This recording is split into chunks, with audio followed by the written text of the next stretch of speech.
জায়গাটা সম্পূর্ণ ঝুঁকিপূর্ণ, কেউ আসবেন না এদিকে, দয়া করে সবাই কেউ আসবেন না এদিকে। 2টা থেকে শুরু হয়েছে নদী ভাঙা, 2টা থেকে আমি মাইকিং করে লোকজন সরাই রাখতেছি।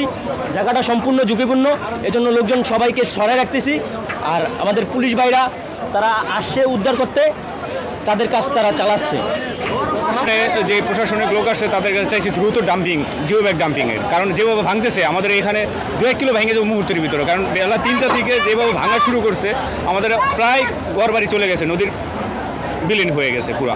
ভাঙন ক্ষতিগ্রস্ত যারা আছে তাদের মধ্যে আপনার গতকাল রাত্রেই শুক্তো খাবার বিতরণ করা হয়েছে 30টা পরিবারের মধ্যে, এবং এখানে আমাদের এই ভাঙন রোধের জন্য মানে একেবারে ব্যবস্থা হিসেবে 150 ব্যাগ জিও ব্যাগ এখানে স্থাপন করা ফেলা হয়েছে, এবং আরও 400 ব্যাগ প্রস্তুত আছে এবং আরও প্রস্তুত করা হচ্ছে।